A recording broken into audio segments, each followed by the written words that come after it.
welcome to Rathalos Watch. Today, I am going to be giving my impressions on Monster Hunter Wilds after playing the open beta for dozens of hours. I have roughly around 100 plus hours combined, total across both the PS5 and a high-end PC playtime. I've tried quite a lot of the weapons, I've tried all the hunts multiple times, with multiple weapons, explored endemic life, did world exploration, and so on. This video will be divided into sections in the following order. First, I will talk about the feel of the world, the monsters, weapons, and combat, visual upgrades, the performance on my PC, the positives and negatives, and then give you a conclusion on what I think so far. There will not be any scoring or any sort of a final verdict. This is not a full product review, but rather an in-depth preview of my honest but fair opinion of what I thought of Monster Hunter Wilds so far. This is going to be quite a long video, so make sure to strap yourself in, grab some hot coffee or tea and a meal, and get ready. If you're looking forward to Monster Hunter Wilds coverage or just Monster Hunter in general, make sure to subscribe with notifications turned on, and do not forget to join our Discord community. Link is in a pinned comment. Without further ado, let's begin. The atmosphere in Monster Hunter Wilds is quite the big step up from the previous entry, Monster Hunter World. Even though I've only experienced the Windward Plains, it was quite evident that Capcom is keen on pushing the sense and scale of the world itself to the next level. Not only is Monster Hunter Wilds more immersive thanks to the new ecological additions and changes, but the physical landmass of the locale itself seems to be about 2 times the size of the previous entry, if not even larger than that. As soon as I loaded into the game, I knew immediately that the level of freedom was going to be a lot bigger when it came to exploring it. It makes complete sense for Capcom to go towards this direction. As someone who has been playing since Monster Hunter Freedom Unite, it's quite amazing to see the franchise making such an evolutionary leap over the course of its lifetime, which is now going on for over 20 years. Capcom, you have come a long way when it comes to immersing the player in the universe of Monster Hunter. It's not only the increased size and landmass that's responsible for such a feeling, but it's also the ecology itself and how the world and monsters interact with each other. You have so many open world games, for example, that have a far bigger landmass than something like Monster Hunter Wilds, but they just feel completely boring and empty, simply because there's no soul or any kind of a substance that makes it feel believable, with probably the exception of Elden Ring. You can't just have a massive playground with nothing to do or interact with. Capcom made sure that because this world is so much larger, that there's also something to explore, like hidden caves or underwater passages. Granted, Monster Hunter World had a bit of that too, but nowhere near this kind of a scale. Don't forget about all the endemic life that you can go out and find and capture. The last piece of the puzzle, of course, are the monsters that fill this savage and dangerous world. It's their ecological interactions, visual upgrades, animations, soundtrack themes, and sound effects that help in bringing everything to life. So with that being said, let's hop into the next section and discuss the monsters. The Monster Hunter Wilds open beta allowed everyone to experience 4 new monsters that are being added to the franchise, including Chatacabra,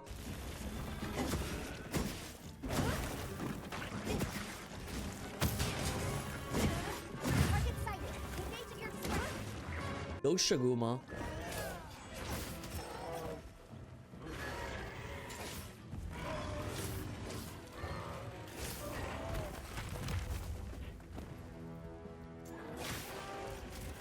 Balahara,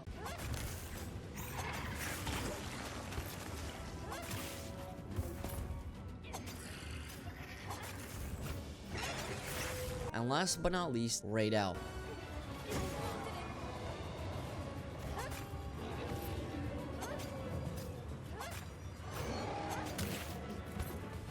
I am going to be going over each of the monsters and discuss how I feel about them, what is their design philosophy, and how well they fit into the universe of Monster Hunter. These won't be full-blown out reviews or anything, but rather quick summaries. The first monster I'd like to discuss is the new tutorial entry-level creature that goes by the name of Chatacabra. Chatacabra is the Great Jaguars of the 6th generation of Monster Hunter, and Monster Hunter Wilds is where he is making his introduction. He is a new amphibian monster that resides in the Windward Plains, and is also the first monster that every hunter, both veteran and new, will be facing at the start of the game during the first story chapter known as Desert Trotters. As an introductory monster, he is very easy to kill and is a punching bag more than anything, and that's fine. Chatacabra is an excellent monster to learn weapons you've never tried before, or brush up on your skills with the weapons that you already know and love. His attacks are quite basic. He's a slow monster that likes to hit his enemies with his forelimbs in a 3-hit combo that's telegraphed well ahead of time before he actually does it. then he also likes to charge you, but once again, very easy to dodge and tell when it's about to happen. Chatacabra's special ability has him lick the ground and then apply earthen materials to his forelimbs to buff up his armor and attack power. And yes, he also licks his enemies to deal damage, but it's very minimal. Last but not least, he also likes to jump into the air and leap at his enemies like the frog he is. This move can also be blocked or even countered with weapons such as the great sword or the switch axe, for example. Overall, he is a fun monster, and I like that it's a new amphibian. It's rare for Capcom to add new amphibians, so that's always a monster classification that I personally welcome. I would also argue that he is a far more interesting entry-level monster than Great Jaguar ever was. A lot more fun to beat up and practice on, in my opinion. With that being said, let's talk about Doshaguma next. Doshaguma is a large bear-like looking creature that stalks the grounds of Windward Plains. This large monster normally travels in a pack and is classified as a fanged beast. Also happened to be a herd monster. Capcom's new addition to Monster Hunter Wilds are new types of monsters who also travel in a pack, and Doshaguma is the very first herd monster that hunters will be experiencing for the very first time in the universe of Monster Hunter. The addition of a pack monster adds quite a bit to the immersion of the realism of this world, so that is a huge plus. Nice to finally see the herd mechanic being taken to the next level. In previous titles, Capcom already had something similar to this kind of a mechanic, such as the Great Jaguar from Monster Hunter 3 Ultimate, or even the Velocidromes from the very original title Monster Hunter in 2004. However, it was only limited to raptor-type monsters for the most part, and the creatures themselves were extremely weak and took very little time to slay, and the AI obviously was not very advanced. Meanwhile, Doshaguma are far more intimidating, violent, aggressive, and territorial than we ever had anything in the past as far as pack monsters go. Fighting a pack of Doshaguma is a daunting task and not one that can be done easily, since you are literally taking on a group of powerful large monsters all at once. That is until, of course, you decide to use a dung bomb or a luring pod to separate the pack and turn the tide of battle into a traditional 1v1 between the creature and the hunter. Fighting the Doshaguma 1v1 isn't really that difficult, and out of all the monsters that I faced in the beta, I found it to be the most boring and predictable one. They are super slow and don't really do much. I'd love to go deeper into discussing their combat style, but if I do that, then we will be here forever, and that is a different story for another day. Objectively speaking though, the Doshaguma is a solid addition if Capcom's entire idea was to introduce a monster that made the world feel more dangerous and alive. They clearly wanted a monster that travels in a group like a pack of hungry and angry lions or hyenas, and that's what Doshaguma is. So objectively speaking, Capcom has absolutely nailed that goal, but when it comes to the fighting itself, it feels a bit underwhelming. That is unless you fight the entire pack at the same time. Let's talk about the next monster who loves to dwell and swim in the sands and stalk its prey, known as Balahara. Balahara is Capcom's latest take on the whole sand-burrowing fantasy monsters. In previous titles, you had creatures such as the Cephadrome or Nibblesnarf and even Diablos who would utilize the sand towards their advantage. Balahara looks like a sandworm serpent that likes to create sand pits and also get into turf wars with the Doshaguma, and spoiler alert, Doshaguma usually ends up being the victor. If a player gets caught in the sand pit, then he or she will be transported to the underground area of the Windward Plains, which is really cool and is something that I believe has never been done before in a Monster Hunter game. Objectively speaking, Capcom has done a great job at introducing a sand-dwelling monster that utilizes the environment to his advantage against both the hunter and other wildlife. As for the combat itself, I found Balahara fun to fight. He takes a bit of time to get used to, and he tends to wiggle a lot since he is a sandworm. If you want more of a deeper look at my overview of his fighting style, then I highly recommend you click on the card in the top right corner and check out this video. In a nutshell though, I enjoyed both the fantasy and the actual fight itself with Balahara in Monster Hunter Wilds open beta. Last but not least, then there is Rathalos, the apex of the Windward Plains. Rathalos is a brand new flying Wyvern who has a demonic looking face along with an awesome mix of golden yellow and bright blue crystal colors on his tail and wing blades. After countless of hours playing the open beta, I can safely say that Rathalos is the best fight out of all the monsters that I fought so far in Monster Hunter Wilds. As much as I would love to talk about the rest of its roster that, obviously got data mined, that would be me getting into the spoiler territory, so I'm just going to be keeping this conversation open beta only.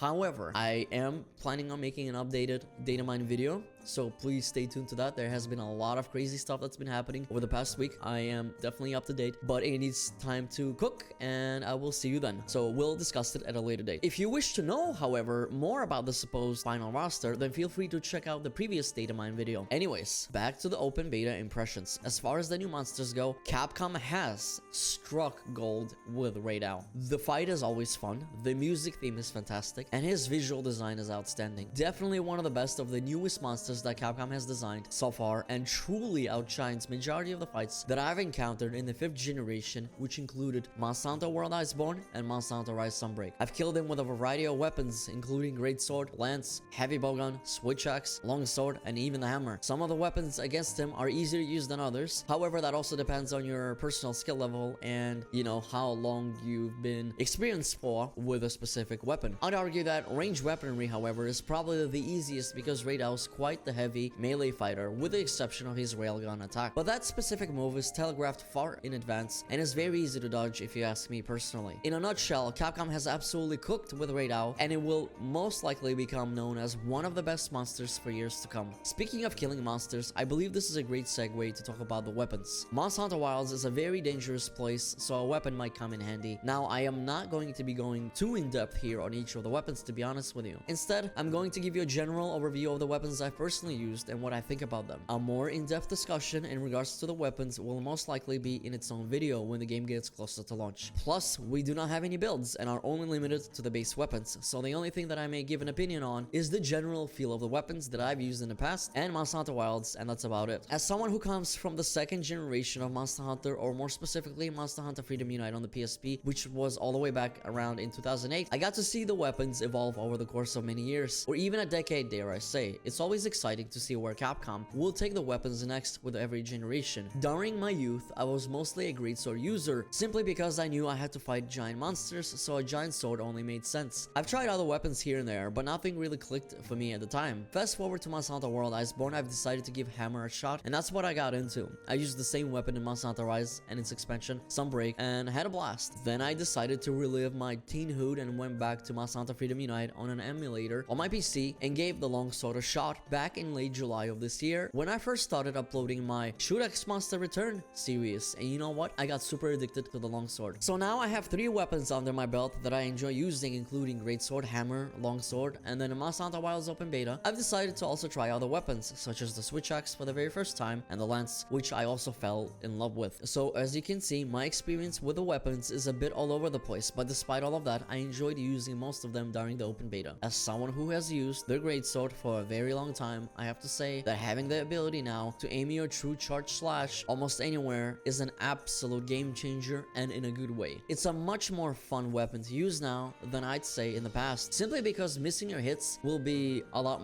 less frequent now. Some people might think that greatswords are going to be too easy because of it, but I'd have to disagree and say that it's just going to be more fun, and you still need to know the monster attack patterns regardless if you want to truly master the weapon and be as proficient as possible. The addition of an offset counter move is also great and adds another element of skill that the greatsword did not have in the past. However, I do have one issue with the greatsword in Monster Hunter Wilds, and it is the so-called hit stop. That doesn't really exist. It feels like hitting paper sometimes with your true charge slash. Capcom needs to go back and add an actual hit stop or some sort of a oomph. It just doesn't feel weighty enough. But other than that, I think they did quite well with it, and it's now a lot more fun to use than it ever was in Monster Hunter World Iceborne or Monster Hunter Rise Sunbreak. Now, as far as the hammer goes, I believe that it's the best iteration that the hammer has ever gotten. It feels a tad quicker, much more mobile now thanks to the new hook slinger move, and it even has a brand new charge move that looks slick and hits very hard. I had a lot of fun using this weapon against a variety of monsters, especially Rathalos, since his head is quite easy to hit and most of the time you're standing right under it anyway, so it's the perfect weapon to use against him. Then there are monsters like Balahara, and using a hammer against him was quite a bit more challenging due to his constant wiggling of his head and the simple fact that he's not really a large monster but rather more of a long one. Hammer is a lot easier to use against wide monsters, or just monsters that are generally very big, or the ones whose heads are easy to hit, such as the Doshaguma and Rathalos. Despite me having absolutely zero experience with the switch axe and the lance in previous titles, learning them in Monster Hunter Wilds Open Beta was a fantastic experience. Switch axe was a bit annoying at first and took some time getting used to, but after a few hunts it became quite evident that the switch axe is quite a powerful weapon and is just a complete blast once you get into the rhythm of things. The addition of the offset counter is also fantastic. It's a bit difficult to time it properly, but that's where the skill level and the reward comes in,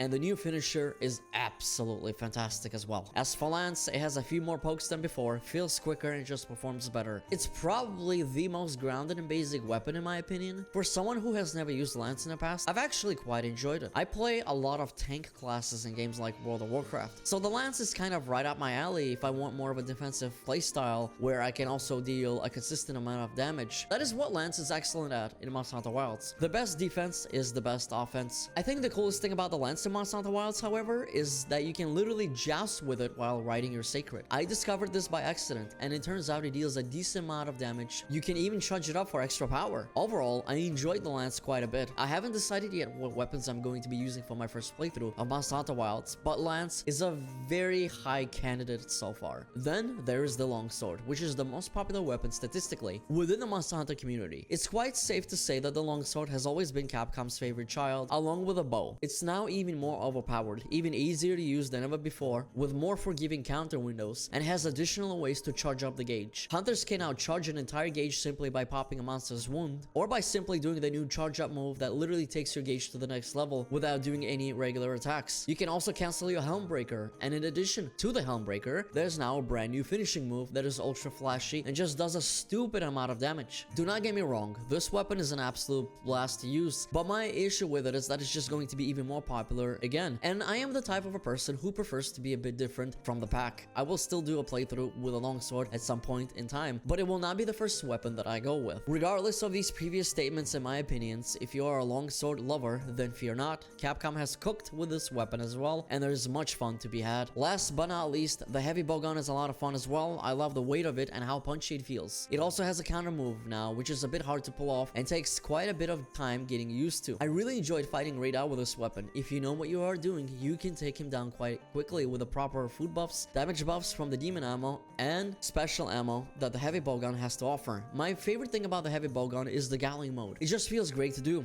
especially when the monster is tired or knocked down. You can just deal a stupid amount of damage. On top of that, the elemental ammo also has badass looking visual effects. I love the way the thunder ammo looks when you hit Chatacabra with it. Now that we've discussed the weapon, it's time that I talk about the combat itself and how it feels. The combat is the bread and butter of the Monster Hunter franchise. It is absolutely vital that the combat loop is not only fun and fluid, but is also addicting and has a good gameplay loop. Balancing 14 different weapons is also a feat in its own right. Every weapon I've tried so far offers something unique, different, and does an excellent job at catering to different playstyles. We still have to wait for the full version of the game, though, to truly understand where the balance lies with all the new builds, armor, and skill systems, decorations, and so on. That will be obviously covered at a later date. However, generally speaking, what Capcom did in Monster Hunter Wilds is absolutely genius when it comes to combat. They took the best elements of Monster Hunter World Iceborne and the best elements from Monster Hunter Rise Sunbreak, and then cut out all the stupid shit such as the clunky ass Clutch Claw from Iceborne and the terrible fucking wire bugs and the Wyvern riding from Monster Hunter Rise Sunbreak that completely erased any sense of a challenge in a Monster Hunter game. Then they increased the pacing and the speed of the combat a bit and essentially created a combat system that now feels just right in terms of pacing and speed. It's faster than Monster Hunter World Iceborne, but not as fast as Monster Hunter Rise Sunbreak, which turned out to be excellent. Capcom landed at a happy medium for the combat speed if you ask me personally. Obviously, upgrading to a completely new engine that is a lot less clunky now also helped in making the combat feel a lot more fluid and smoother. Now let's discuss the performance real quick. Please be mindful, this is not really a tech channel, but I will do my best to discuss the optimization of this game and what you should and should not be expecting. I am in a very small pool of people that has very powerful hardware, so take that into account, please. For reference, I ran this beta on a Ryzen 9 7950X CPU, which, believe it or not, is not really made for gaming per se, but is rather a more balanced CPU and is more used for things like content creation, such as video editing and 3D rendering in software like Autodesk 3ds Max, Autodesk Maya, Blender, and Unreal Engine 5 rendering. However, my GPU is the world's fastest consumer GPU that is currently out on the market right now, the NVIDIA 4090 RTX. That is, of course, until NVIDIA announces the inevitable 5000 series at CES 2025 coming up here in January. Anyways, this PC was built last year for personal use as a 3D and video rendering workstation with gaming on the side, and for the most part I had no issues with Monster Hunter Wilds beta or any of the recent big AAA titles such as the Cyberpunk 2077, Hellblade 2, and so on. If I was wanting to get maximum frames out of this PC for launch of Monster Hunter Wilds, then I'd be replacing my CPU with a recently released Ryzen 7 9800X 3D. So if you are looking into getting a new CPU for Monster Hunter Wilds or just gaming in general and not afraid to spend around $500 or a bit less than that, then that will be your best option. And if you are debating on purchasing a new top-of-the-line GPU, then your option is either a 4090 RTX or just wait a bit to see what the 59 will offer. But do not forget to remove your kidney and give it to NVIDIA, because it will cost you a pretty penny. I know, the sacrifices that we must make to play Monster Hunter Wilds at its best visual fidelity. But such is life. On more of a serious note, I was getting about 80 or so frames, which was honestly a bit disappointing because it was also using DSSL frame generation technology, which is Nvidia's AI to help you with getting extra frames. Without that, I was getting a tiny bit over 60 frames, which is not really ideal for me considering that I usually play most of my games on a 144Hz monitor, which means my monitor is able to physically display up to 144 frames. So I was losing out on about 85 plus frames here, which is quite a lot. Maybe it was my CPU that was causing the loss of frames, or rather bottlenecking with my 4090, but regardless, I was hoping for at least 80 or even 90 without using AI to get up to those frames. And yes, that was running at native 4K resolution without using AI for resolution. So I was getting 60 plus frames at native 4K without any AI work. However, with AI frame generation, I was getting about 80 plus frames with native 4K. In my opinion, yes, Capcom should definitely do some optimization here, if I'm being quite frank, and not just only for high-end GPUs, but mid-range GPUs as well. Hopefully, when the game releases and the new drivers come out, everything will be improved performance-wise. Now, for those who are complaining that you are getting terrible results on your ancient GPUs, such as the 1060s or something around that range, then I do not know what to tell you. If you honestly thought that a brand new game that is being released in 2025 is going to run on your ancient GPU, then I got a breach to sell you. I will never understand people who complain about their ancient hardware not running Monster Hunter Wilds. Yes, it's most likely a shady pre-built PC you bought off some crappy company on the internet 6 years ago that promised you to run the latest and greatest games at the highest fidelity, only to rip you off and then give you a surprise Pikachu face because now Monster Hunter Wilds or Grand Theft Auto 6 will not be able to run on it. Seriously, if you are still hoping to run something on your relic hardware that you bought a few years ago, then I highly suggest you start saving up and get something fresh, or simply just upgrade some of your components, because Capcom is not at fault here at this point when it comes to hardware that is below an Nvidia 2070 RTX or something along those lines. For a quick reference, PS5's GPU is roughly equal to a 2080 RTX, while the Xbox Series X is a tiny bit stronger and is closer to a 2080 RTX Super, if even that. What many people do not understand is that consoles are the lowest common denominator when it comes to technical requirements. Monster Hunter Wilds was a game developed to run on hardware that is around the same power as the PS5 and Xbox Series X. What that means is that if your computer is anything below those types of specs, then you are in trouble because that is below the lowest common denominator. Monster Hunter Wilds is not a cross-generational title, and thank God it is not, otherwise it would not be able to be the next big step for the franchise. So please, stop complaining that it is not running in your 1660 Ti or whatever the fuck that you have, or something of that sort, because it's rather silly. Yes, Capcom 100% should still do optimization improvements anywhere they can, there's no doubt about that, but with the same token, you also need to have realistic expectations for the hardware that you are rocking. With the performance talk out of the way, it's time that I quickly discuss the positives and negatives of Monster Hunter Wilds. For the most part, I have to say that the game is exceeding my expectations on all fronts. This includes the overall visual art style, sound design, monster aesthetics, characters, and so on. However, I'd argue that the biggest positive here is the combat and how the weapons feel, and the upgrade to a whole new engine from Monster Hunter World is the real winner here that pushes the franchise forward. Although there was one thing that annoyed me while playing the beta, and that was how frequently the monsters would move to another area. Sometimes I'd engage a monster and barely 2 minutes later it would flee to a different part of the map, which didn't make much sense to me. Some people are suggesting that Capcom did this intentionally to encourage players to explore the world more during the open beta. They claim that in the final retail version of the game, monsters won't relocate so quickly. If that's true, I'll be happy, but we won't know for sure until this game releases. Other than that, the game is strongly looking like to be my game of the year for 2025,